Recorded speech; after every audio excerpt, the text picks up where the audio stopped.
All right, welcome back to the first ever virtual Software Circus and the first panel of the day and of the entire day.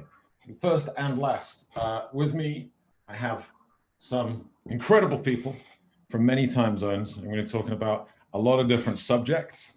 Apparently, I'm supposed to introduce people in order, but I'm not quite sure if I'm about to get this wrong. So let's just go ahead and try it out. So I'm Mark Coleman. I'm in London. I run developer relations at Packet. I'm also the marketing chairperson for the Cloud Native Computing Foundation. And obviously I have something to do with the Software Circus. If I go from left to right on Zoom, I see Tobi Knaup next. Do you want to introduce yourself, Tobi? Hi, I'm Tobi Knaup. I'm a co-founder and co-CEO of Day2IQ, and I'm based in San Francisco. Thanks, Tobi. Next up, Kelsey Hightower. Hey, Kelsey Hightower over at Google Cloud. I don't know, just doing my Software Circus thing. Next up is Jamie Dobson. Thank you, Mark. Yeah, hello, my name's Jamie. I work for Container Solutions and I am the creator of Software Circus. But Mark Coleman has run a 5-year smear campaign against me, claiming joint credit with Penny Resnick. The record will be set straight. All right, hopefully not in this panel, but you're wrong. And up next, Anne Currie. I'm Anne Currie. I am the tech ethicist at Container Solutions, but I'm currently on sabbatical writing my 4th science fiction novel. The first of which is called The Panopticon, and I enjoyed very much. Available in all good bookstores. Great. All right, so let's get into it. So obviously there's an Alice in Wonderland theme. We're talking about software, but there's a reason why I'm wearing a pinafore. So I want to start it off with an easy question, which is, if we think about Alice's adventure, she's just going from one problem to the next. And I feel like a lot of companies trying to keep up with technological change feel the same way. You know, it's like, I don't know, 12 years ago, what was it? It was like, oh, we got to have some sort of hypervisor. Now we got to have OpenStack. Then it's containers. Now it's microservices. Now we got to go back to monoliths again. I don't even know what a unikernel is, et cetera, et cetera. Like, what is a reasonable strategy for both navigating this sort of change? And also, why are so many companies finding this so hard? Anyone can jump in. Well, I'll start off. I'll jump in. Or go ahead, Anne. I think that if you saw Adrian Cockcroft's talk earlier, he kind of hit the nail on the head when he talks about when people were asking about microservices, are they good or are they bad? And he said, well, it depends what the problem is. That we quite often we hit up against doing some difficult thing that we really attempt to do, but it's the solution is not the problem. We might well be looking at entirely the wrong thing. We need to step back and decide what it is that we actually want to be achieving. What is the problem, not what is the solution? Yeah, I agree. I mean, I think. Look at that. Our timing is off. I'll jump in. So the analogy I like to use, if you go to like a hardware store in the US, we have Home Depot and Lowe's.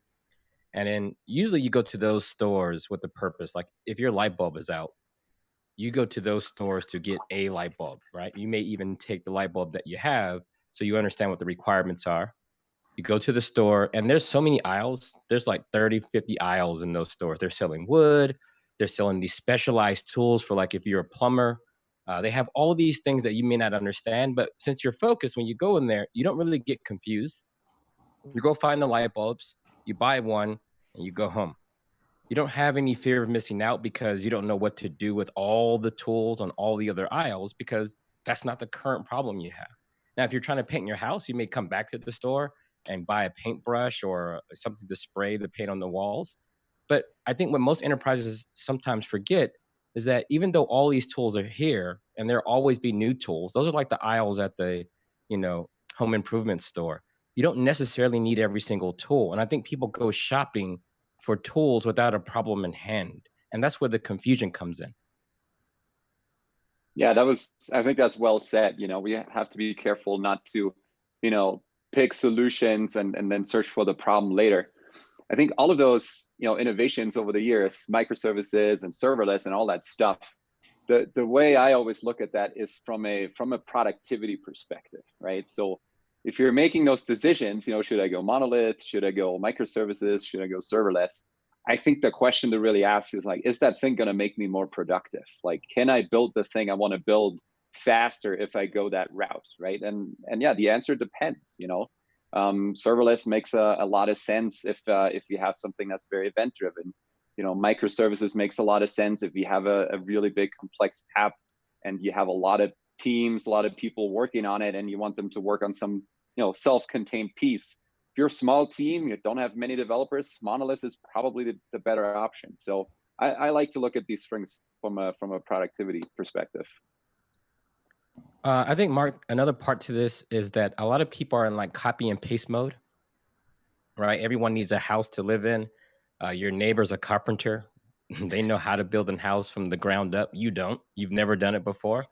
But you look at them, it's like, wow, maybe I should build my own house too. I have no idea what I'm doing. So you go ask them, like, what tools do I need? And they say, well, I like these tools. And you're like, well, I have no idea what those are. But since you're using them, I guess I better go and buy them. Mm-hmm. And then you go buy all these tools and you have no idea what the hell you're doing. You have no idea why you're doing it. You just assume that everyone is building their own house. And I just watched a bunch of stuff on TV of people building their house. Why can't I do it too? And then you start cargo culting. And I think this is where a lot of people have found themselves just in a bad spot because they're just not carpenters, right? It's okay to learn. Everyone should have the freedom to do that. But I think we have to make sure that we understand is like, do you even need to be building your own house in the first place? It goes back a little bit, doesn't it, to what Adrian Cockcroft was saying, not just earlier today, but 5 years ago. Everybody wanted to copy what Netflix were doing, copy the outcomes. But the truth is that there's a hugely creative process within Netflix for creating other processes, technology, and matching user needs to their capabilities. And of course, what do people grab?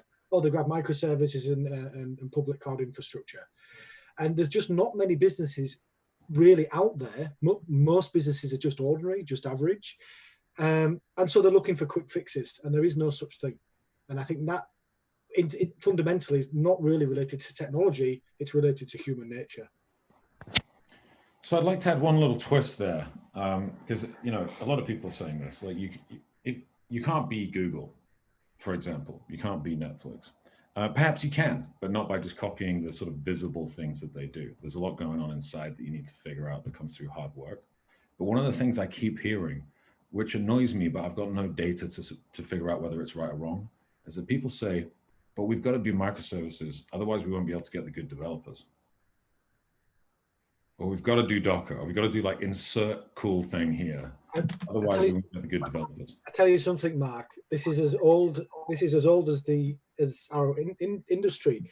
We were building, when I was a younger person, when I first got my first biggest project was helping KLM build their web services infrastructure. This is about 15 years ago. And the language of choice was Java, and then they were using struts on the front end and a few other things. And I asked, why Java? I'm not sure it's completely applicable. And the answer was, it was made at the highest levels of management to attract the right developers, because nobody wants to program in C anymore. And so that is, do you remember when we were at university, they would tell us a good programmer can use many different languages, but actually that's not how enterprises see it. Okay. I think that's okay. You know, if you're in a certain region, like in the United States, we have varying degrees of climate. If you're in the South, you may choose a particular material to build things with because it's available, it's locally sourced. And I think a lot of, you know, if you're paying attention, you have to look at what the talent pool is, right? You know, if the talent pool is shifting towards maybe not PHP or Perl, then you look out there and just say, what is the talent pool? What are people learning? What are people training themselves on? And then you may shift a bit of your tech choices because you want that particular set of talent, right? You know, if you pick a technology like COBOL, you may find yourself in trouble because there's not going to be anyone in the talent pool to come work at your place. So I think Jamie's correct to a degree that, hey, you shouldn't be cargo culting this stuff, but there is a such thing as a available talent pool. And if you find yourself on the wrong side of that, you might be in trouble. I tell you what's funny, Kelsey, you know, obviously we have to analyze why do customers buy from us. A couple of reasons: reduce risk, time to value. The main reason people come to us is because they're losing the war for talent. So if you say to people, why have you chosen container solutions? They say, well, we want to go cloud native. We love all that resilient stuff, but nobody wants to work here anymore. And if we don't stop it, we won't have a workforce. It's the number one reason people buy from us. Mm-hmm. Which I think is interesting, isn't it? Because we were saying that you have to focus on the problem. And generally speaking, your problem is never that you don't have Kubernetes installed. But maybe it is, because if your problem is actually you can't hire, then without having Kubernetes installed.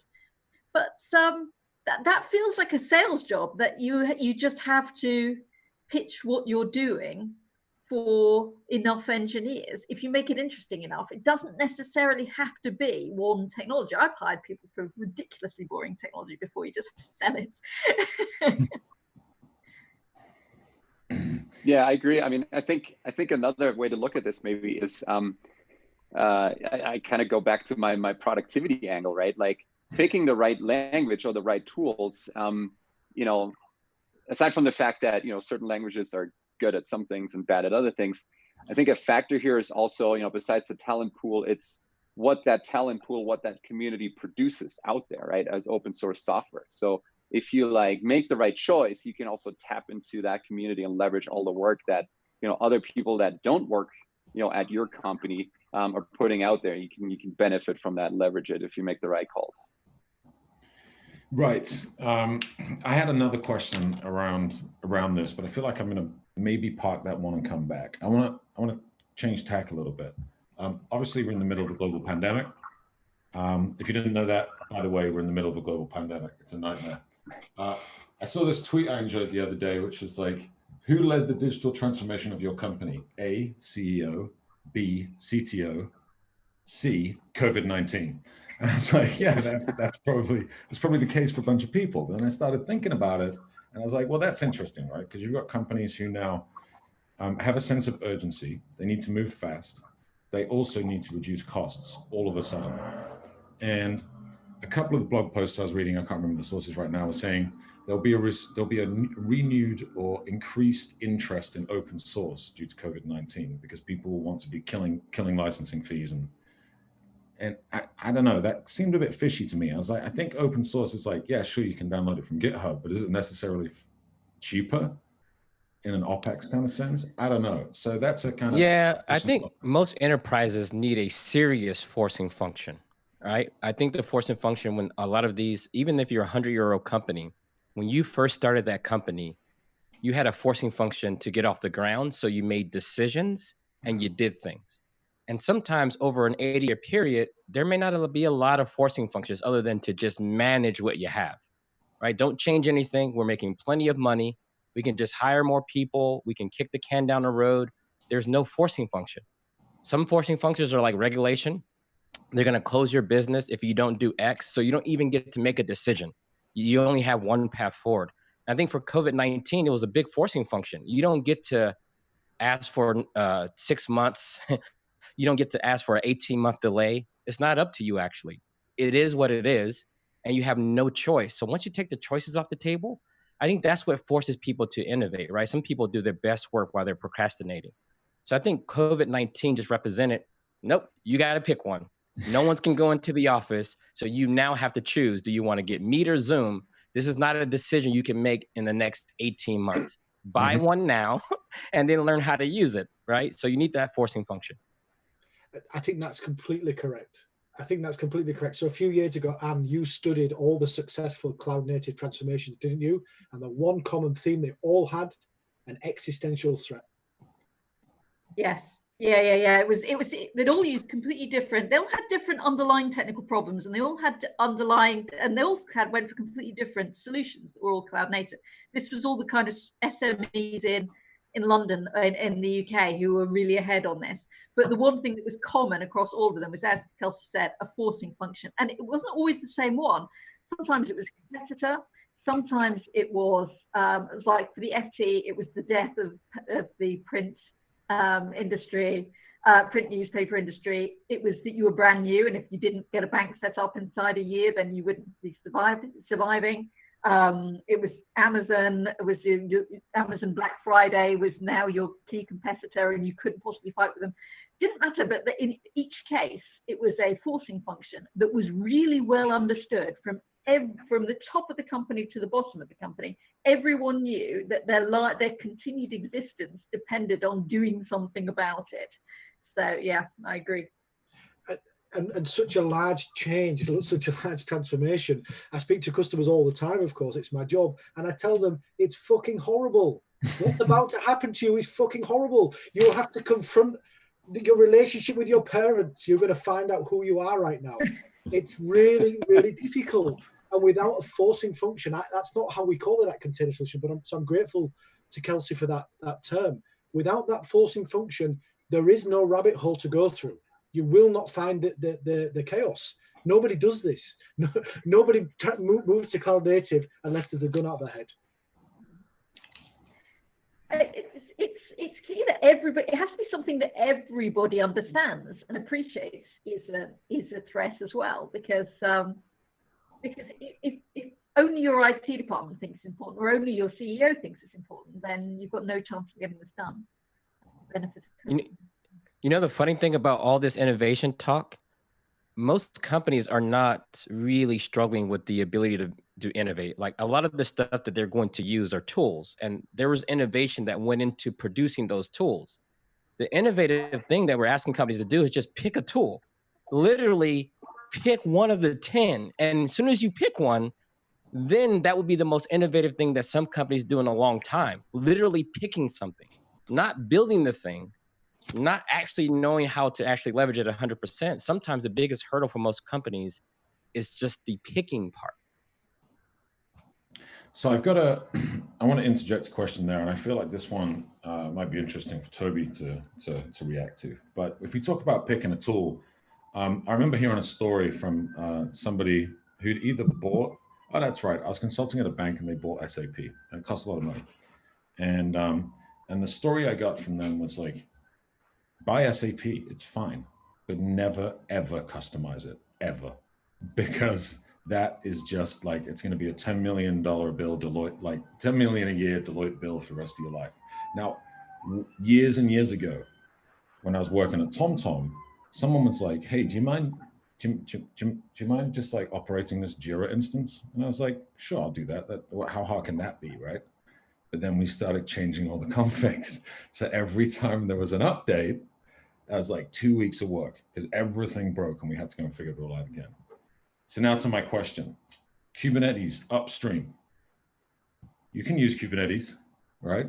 It works, but everyone's doing stuff with it. Everyone's building their own kind of secret little pass and making their own little internal tooling that makes it a bit more special.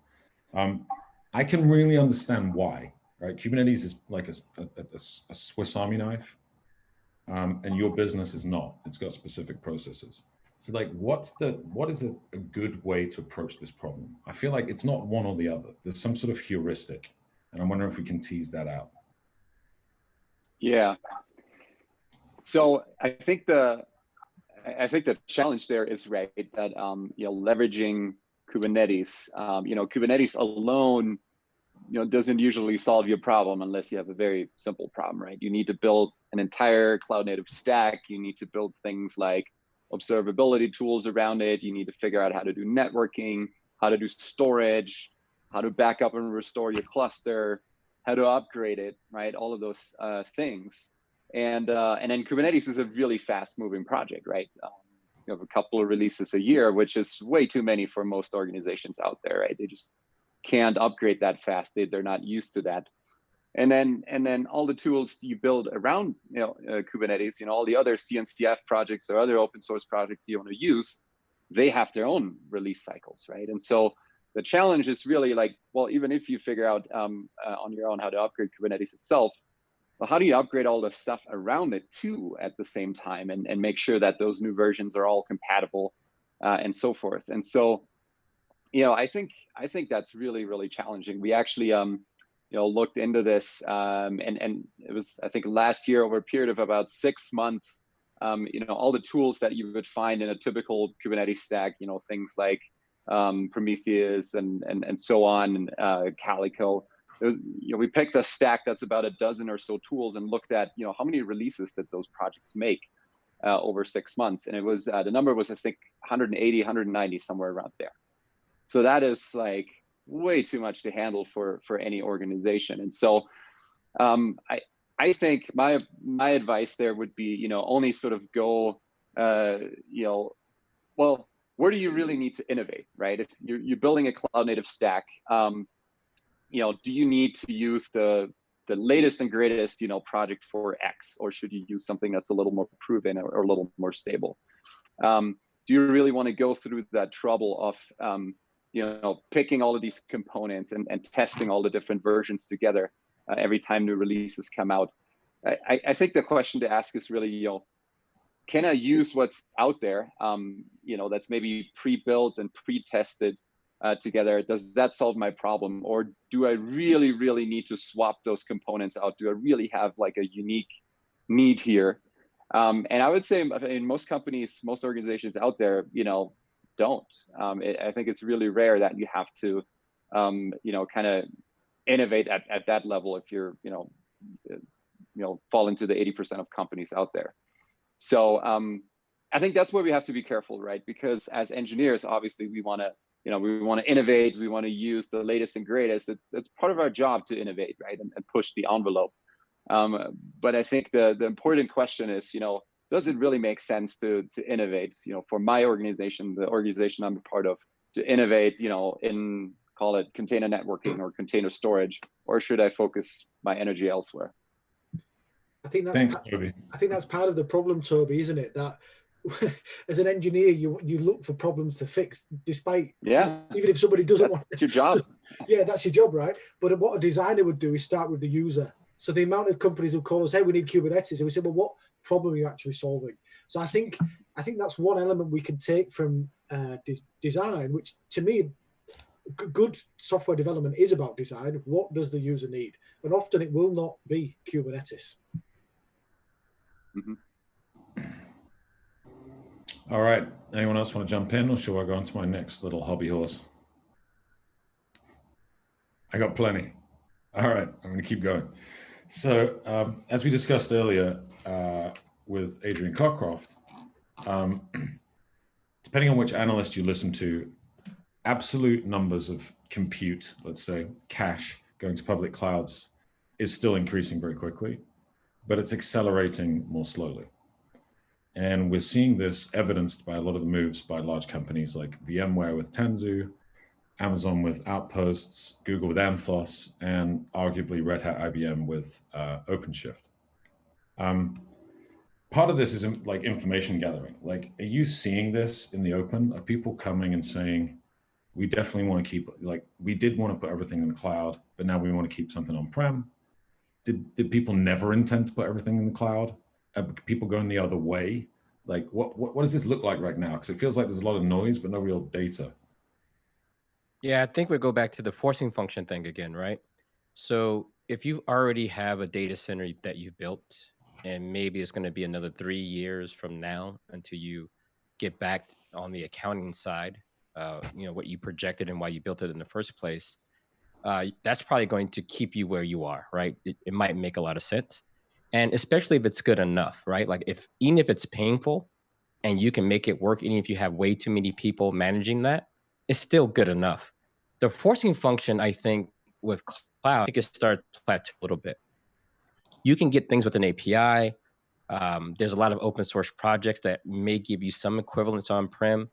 The forcing functions, I think, come around data. For example, most companies, regardless of size, can't store all the data on premise, right? So that was a forcing function for offsite backups. Or even if you do have a lot of money, you still may not be able to source enough storage to put on-prem, even if you wanted to.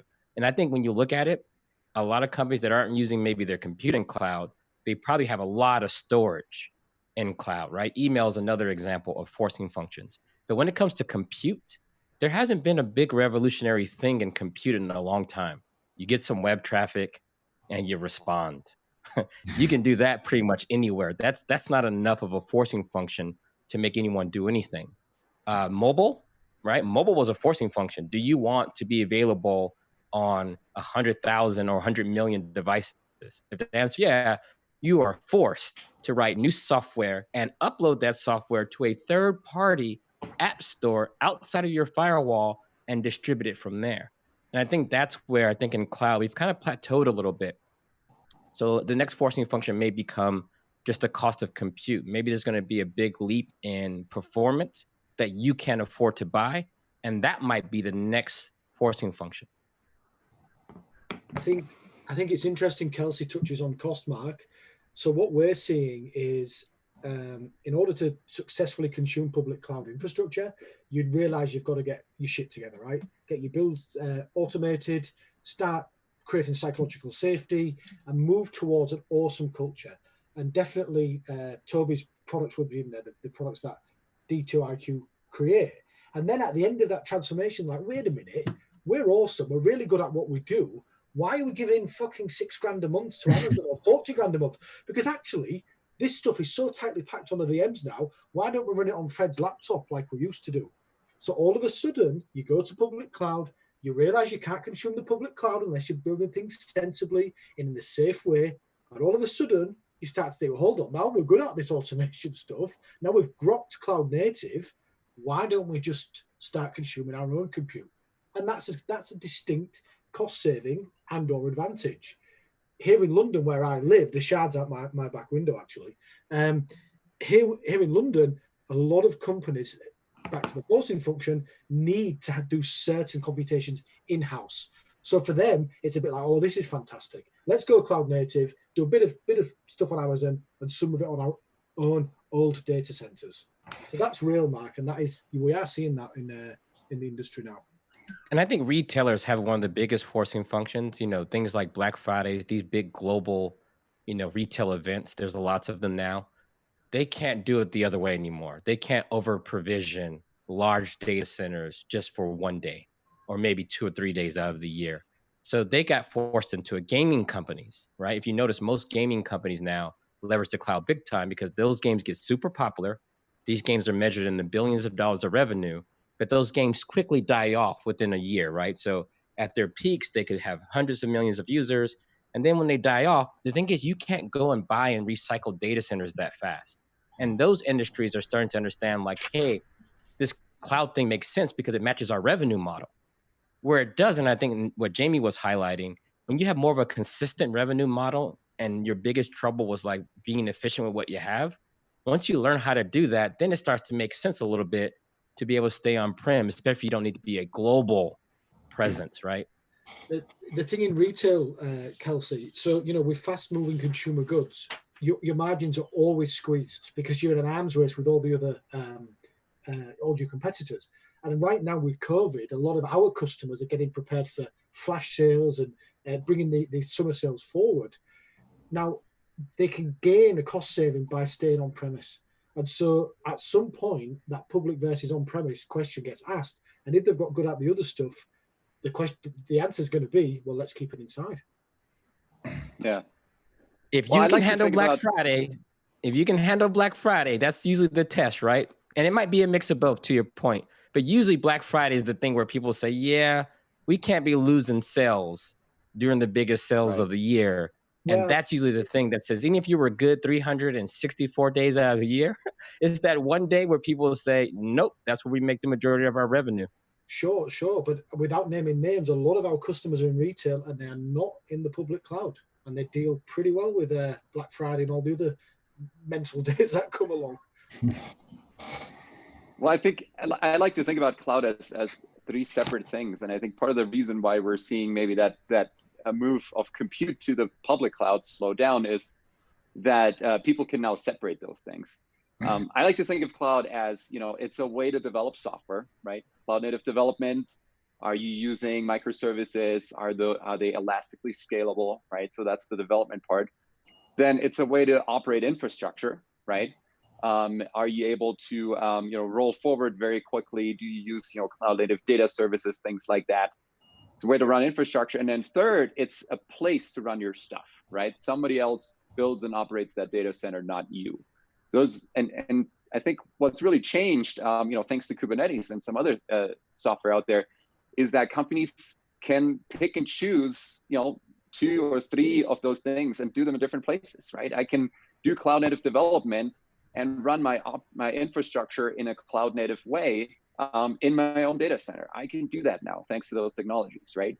And so I think more companies are making those decisions separately, right? Do I need to have my compute in-house, or do I need to put it on the public cloud, right?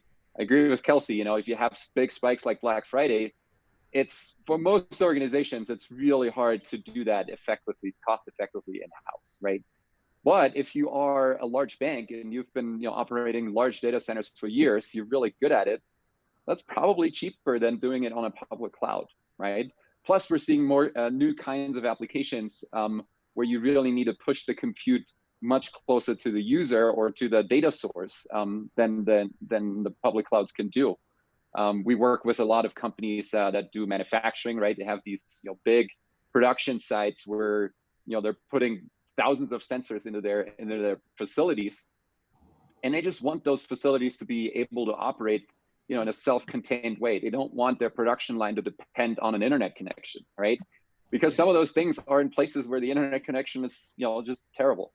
So I think those are all reasons for why we're seeing that maybe slow down. Go back to Mark's question, and what you'll realize is that what we thought the cloud was a set of isolated environments.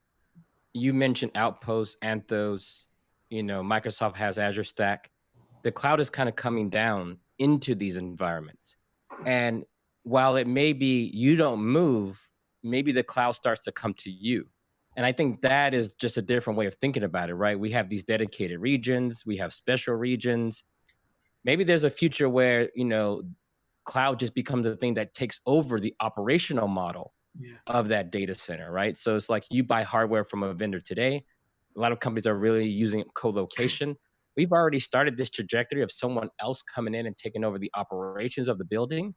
And maybe things like Outposts is just the next step in that evolution.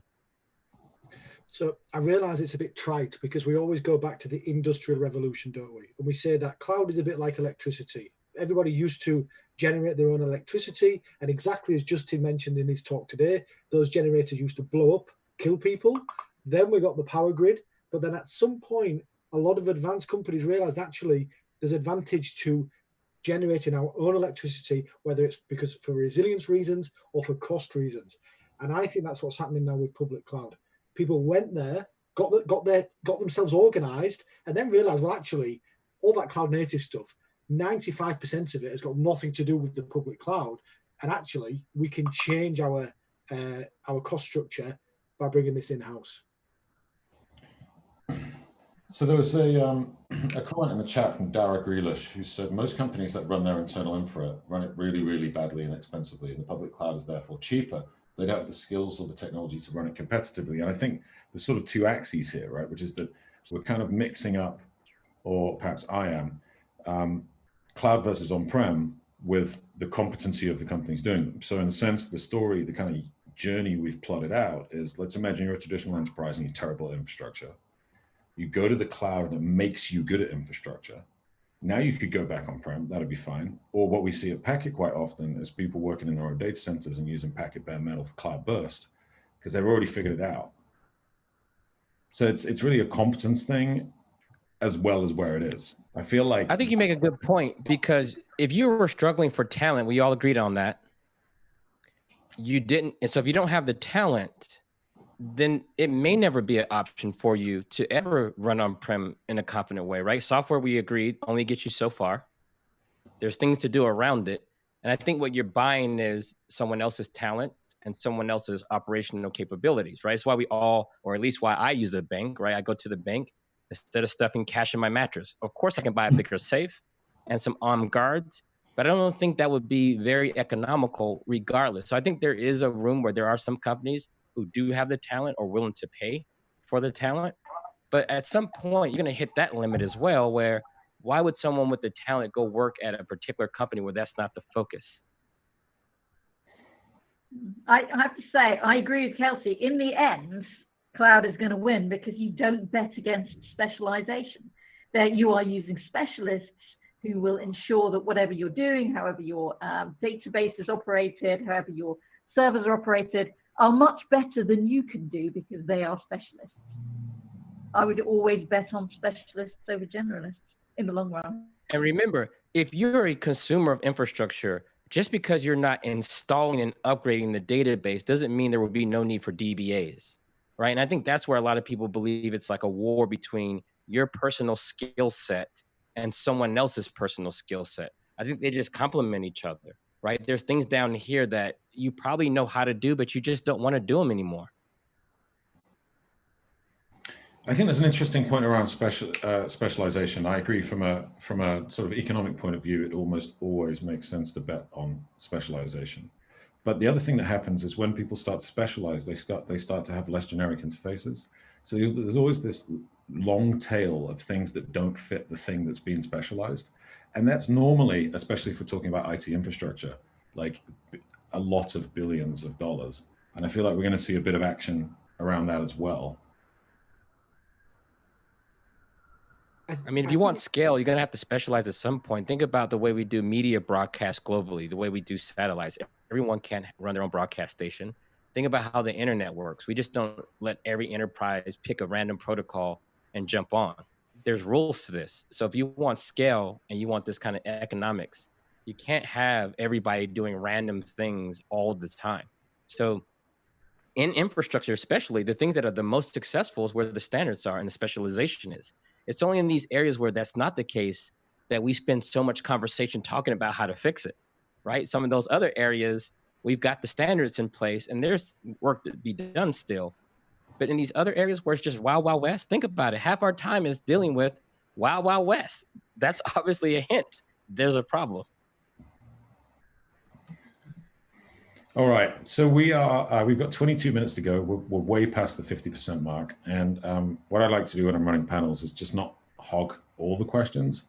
I mean, some of you must have some questions you'd like to ask each other.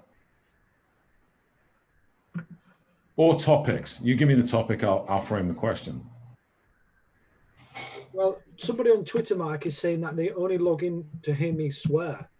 That's a theme. That's an emerging theme. Okay. And then of course, the question from the organisers was, what has Cloud Native got to do with Alice in Wonderland? I think we were all expected to do a literary critique of Alice in Wonderland through the lens of Cloud Native. And I know Kelsey's prepared. He's been pretty prepared this whole week, right? Kelsey's been doing his homework. Yeah, I think Cloud Native is the story we tell ourselves. And we make up this world that actually doesn't exist. And it is an analogy for something, but it's not really the thing that most people should be chasing, right? A lot of people are spending most of their time going down a rabbit hole. I think most people are imagining a world that they, I don't even know if it's a world that they want, but it's better than the reality that they live in, right? A lot of people do believe that this is where all the excitement is, building CI/CD pipelines.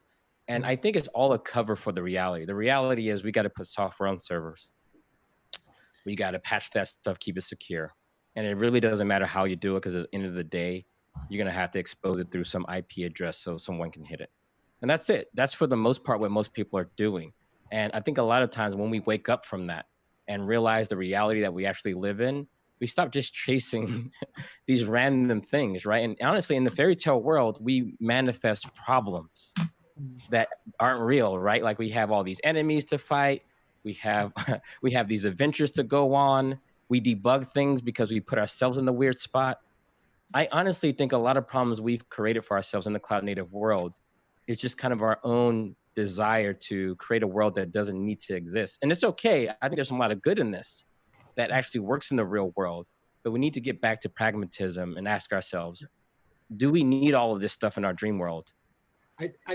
I think for many organizations, it's a maturity thing.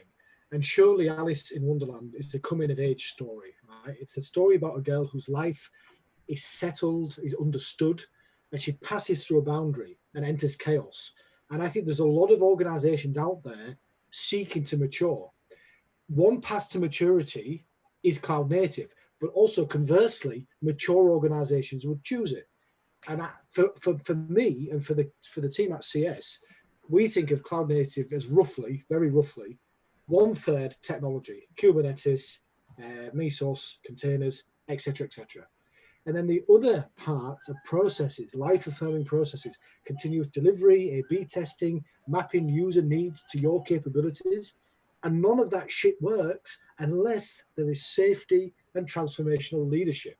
So I think whether they go down the rabbit hole because they're chasing a container or chasing digital transformation because they heard about it on the golf course is irrelevant. When you return a mature organization. Most organizations don't return. They drop down multiple rabbit holes and don't learn any of those lessons. And I think what's on the back end of that is it's quite simple logic, really. Businesses exist to serve users and to drive up their profits. They try to drive down their costs. Cloud native is a way that lets them both save money and innovate. So I think, yeah, I think one. Oh. Go ahead, Anne. So I think what you're saying there, Jamie, is don't start any project by chasing a white rabbit or a white whale or anything white. It's not a good way to start things off. In the end, you'll wake up and it was all a dream. You need to be a bit more pragmatic in what you're doing. Well, I mean, in literature, they call it the liminal boundary, and liminality is a state of chaos when you've passed over something. So in fairy tales, in children's tales, the boundary is always the forest. Because in the olden days, we lived in hamlets, and Tobi knows because he's German, right? They still live in hamlets in Germany, right? Still. So the boundary was always symbolized by a forest. Companies who were going on a new initiative, they see something, they see Adrian Cockcroft's talk, they see Kelsey, both fantastic public speakers, and they're like, wow, we want to do that. Even though Kelsey and Adrian will say, don't do this, right? This is not what you want to do. You want to think carefully. And so they follow something. And only when they've gone past the point of no return does the chaos begin. And typically, and we had a Star Wars analogy today, typically these stories start with tools, lightsabers, the Force, you name it. And ultimately, a lot of these journeys or a lot of these stories, it's not a tool that gets you through this, but your ingenuity and your courage and essentially becoming an adult. And that's why Perseus gets the winged sandals, but ultimately that's not how he defeats the Kraken. And I think that's the connection. Yeah. Well, to build on something you said, Jamie, that a lot of cloud native is about process too and safety and stuff. So, Alice goes on this adventure and it's kind of stumbles into things, right? And there's chaos and there's riddles and things are hard and there's all these surprises. If when you go on an adventure in the real world, that's usually not how you would approach it, right? Like, let's say you want to climb a mountain and you've never done it before, right? You want to climb Mount Everest or some other really hard to climb mountain. How would you do that, right? You would probably, get educated first before you do that, or maybe hire a guide, right? A guide who can bring you the right tools, like all the right climbing equipment, who can also give you the right, processes, like this is how you climb an ice fall. And who can also tell you where not to go, right? Where it's dangerous, like don't go over here, you're gonna fall. And so I think that I see a bit of a parallel there, right? Like if we go on this adventure in cloud native, we actually shouldn't, approach this like Alice does and just kind of stumble into things. Like let's hire a guide, like let's talk to some people who've done that before and get the right tools, the right processes, and learn where not to go. But it's of course Dunning-Kruger, isn't it? When you're not an expert, you think you are. You're full of confidence. And by the way, for the record, if Mark and I had to climb Mount Everest, we just fucking turn up in our shorts. Yeah, I think if cloud native is the Wonderland, then we have to ask ourselves, who is that Cheshire cat that pops in every once in a while? And I think honestly, sometimes the cat shows up with good advice. Sometimes it has misleading advice, and sometimes it just causes a little bit of confusion.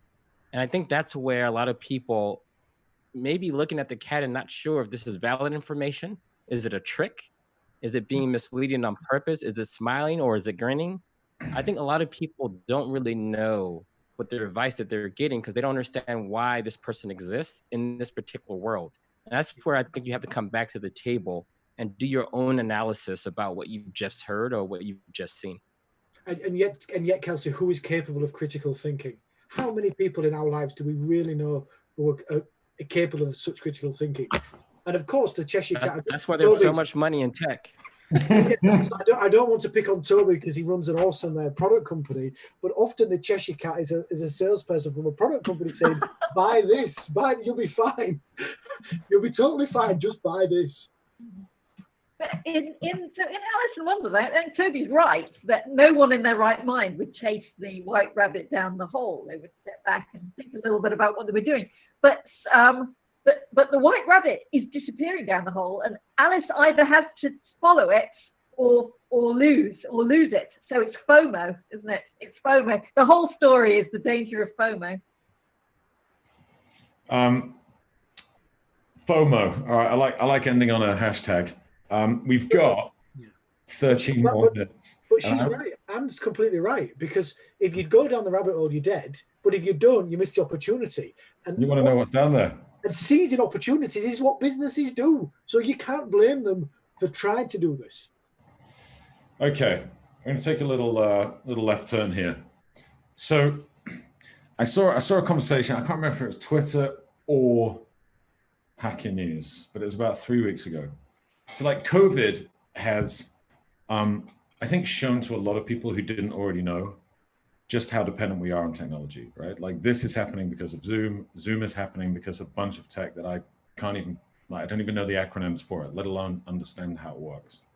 And we were talking earlier around how like the APIs that worry us the most, or like the software that we worry about the most, is the stuff where we're not clear on how to communicate with each other about them, where they're not standardized yet, where it's like we don't have a TCP for this, for example, to take Kelsey's example of like, you just don't go on the internet with your own protocol and create a private internet. So we've got this situation where all of humanity is reliant on tech.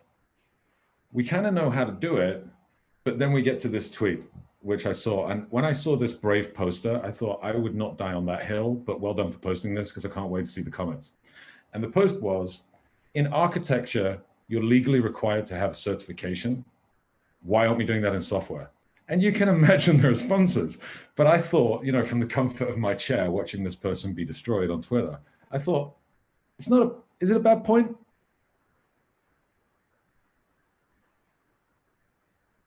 Everyone's looking for me real quick.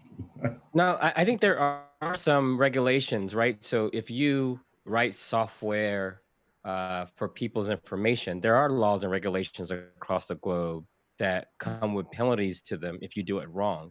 But one thing we don't necessarily have is a barrier to who gets to write that software.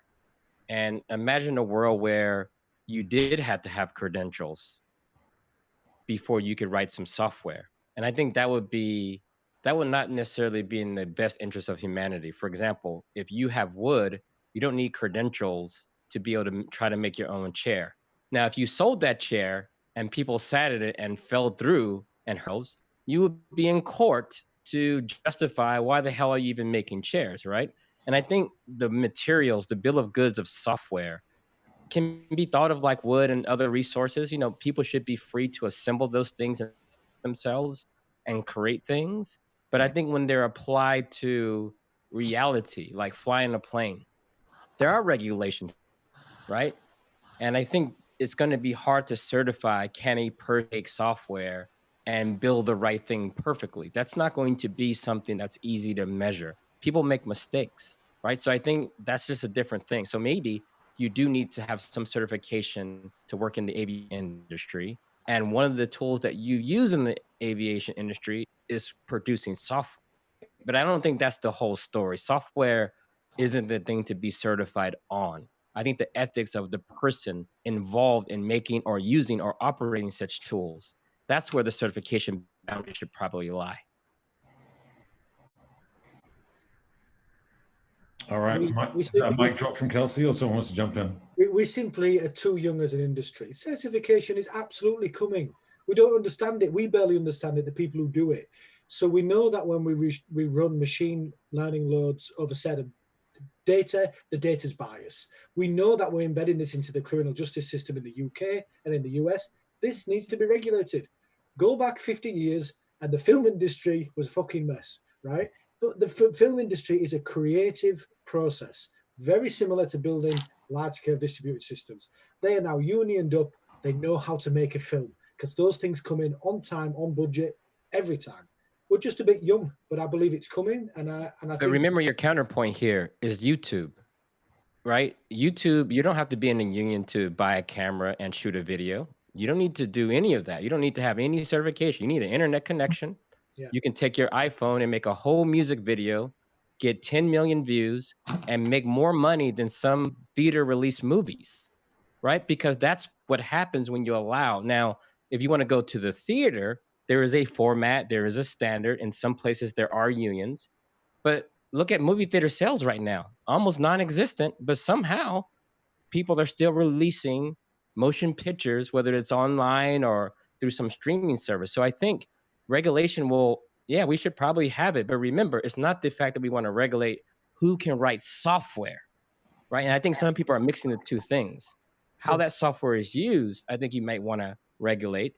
But the fact that someone can just write a keystroke, that I don't know we need credentials to say, I get to write software. And I don't think you will. But if you want to embed a data set in a government program, I'm pretty sure there needs to be some due diligence on that. And if you're just messing around in your basement, so be it.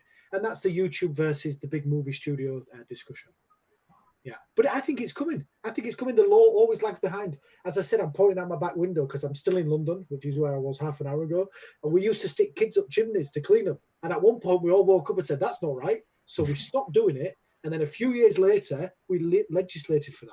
So that's how. That's do the mental exercise of a lot of software uses existing software in the form of libraries, plugins, etc. Do you go back and say, well, none of those things were written by certified, whatever these people will be in the future, that software can't be used. It has to be rewritten, which will, of course, lead to 20 decades of bug fixing because of the previous people were not certified to write those TLS libraries that were produced. I think all of our products have got prior art in them as patents and intellectual property. And if I produce this pen, I'm responsible for this pen, not for the cartridge bit at the front that some guy made 50 years ago. I think that's how it'll shape out. All right, we've got 6 minutes left, and I wanted to use the fact that we've got the only ethicist I've ever met in the room. I was like the end of a panel to be like a sort of, okay, that was fun, bit of a take a deep breath, and let's look to the future. But unfortunately, by bringing an ethicist, it may be some sort of Orwellian future.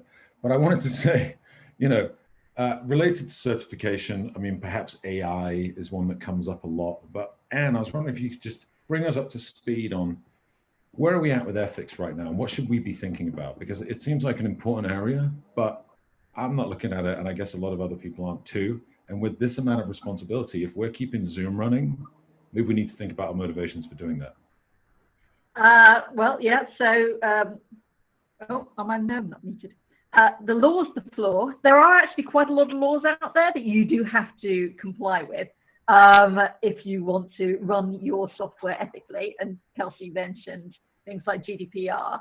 So there are actually quite a lot of laws, and there are a lot more laws coming. There is an awful lot of appetite for more regulation generally amongst the populace. So it would be nice if we got ahead of it, but the likelihood is that the law will come up and force us to do some things around privacy. Although interestingly, privacy is now being thrown out the window slightly by tracing apps and COVID-19, the great forcing factor. So privacy, security, lots of laws around not being careful losing your users' data, public liability insurance in general. So the laws of the floor on ethics. Then on areas that haven't yet been all that well regulated, but will be, AI, facial recognition. The GDPR was about to be expanded to ban facial recognition in public places, but that's been rolled back because they don't want to do anything they might want to use as part of COVID-19 control. So yeah, AI. But the one that I'm really going for at the moment, I think this is the one that has that's most pressing at the moment, which is around energy use and climate change and what we're doing there. So there was a big kickoff on Twitter only today around Microsoft, whether they were really living up to their commitments to be green in their data centers, because they were also massively helping big oil pull more oil out of the ground by using AI to make their oil wells more efficient. And if you're doing one, can you say that you're doing good whilst at the same time you're helping out with that? So yeah, there'll be an awful lot of, it's the crossover of green and AI will probably be the next big thing, I would say. We have, thanks, Anne. We've got about 2.5 minutes left. And I definitely don't have a question that will fit in 2.5 minutes. So if anyone has any final remarks, there's a whole bunch of people watching. If there's anything you'd like them to remember, because they'll forget all the rest, right? They were listening, but they'll forget it. So they'll remember this one. What would it be? That's way too much pressure. I think the one thing that I've been reminding myself is, we're humans. A lot of people identify with these tools and services, and Anne makes a lot of good points around ethics. I guess once I reach financial freedom and start thinking about what my retirement will look like, the life you want to live is not behind a screen. At least not the life I want to live. And I'm reminding myself there's way more to life than the things we see as we go to and from work. And I think that's the part where if you're struggling with any of these concepts, you got to rewind it a little bit to just ask yourself, what do you actually need as a human? And then the other humans you're trying to serve. We talk about the user or the customer. Still, if you want to get all the other stuff right around ethics, they're humans first. They're not necessarily your users. They're not necessarily your customers. There's more to people than how much money they pay you. And I think if people can really get that right and remind themselves, it may help them from falling down rabbit holes. Thanks, Kelsey. Anyone else with a Jerry's final thought? I think the COVID pandemic, obviously there are people suffering, mass unemployment in the United States, mass unemployment in the United Kingdom. But how much of the shit that we were doing was completely useless? Flying from one shit meeting to another, eating crappy hotel food. So I have got a hope, my hope for the human race. After the last big catastrophe, at least in the Western world, the Second World War, there was an outpouring of legislation and goodwill where we got on top of public health, public education, and for once we jettisoned our class identity and we became a people. And as every year we moved away from that point, we got more selfish and more daft. So my hope is post-COVID, this is the kick up the ass we needed. And people say, how are you doing at Container Solutions? And I'm like, we're all engineers, we're fine. It's the waiters and the busboys you need to check on because they're struggling right now and they're suffering. So I'm hoping this is a moment, and there's a lot of chatter inside CS right now. Who do we want to be as people and as a company? Because if we're contributing to carbon emissions, then this is our Philip Morris moment. We know we're killing people. Now, what the fuck are we going to do about it? So within the COVID kerfuffle, there has to be hope, and that's what we're clinging on to, and we're going to try to change that hope into a set of actions that make sense for us and make sense for society. Thanks, Jamie. We're at the top of the hour, but I'd still love to hear from Anne and Tobi about this. Maybe 30 seconds each. All right, Tobi, you could go first this time. Yeah, I think this pandemic is, like nothing we've ever seen before. But what gives me hope is like we can already see all the creativity and all the innovation that it breeds in some area. And so I think in the long run, we're going to come stronger out of this as a people. Thanks, Tobi. Yeah, and I have to say, I am incredibly impressed by people and their response to COVID-19. I know that there was a big hoo-ha about, well, nobody in the West would adhere to quarantine. No one would give up their own personal freedom to save other people. That hasn't been a problem at all. People have been extremely compliant in that. Folk are willing to give up what they have to help other people. And I think that's incredibly, incredibly positive. Well, what a lovely note to end on. Thank you to all of the panelists today, Tobi Knaup, Kelsey Hightower, Jamie Dobson, and Anne Currie. We're a little over, and I realize everyone has very busy pandemic lives at the moment, so I'm sorry about that. We're going to jump over to the lightning talks. But before I do that, let me play you out with some canned applause. There we go. See you, everybody. See ya. Bye-bye.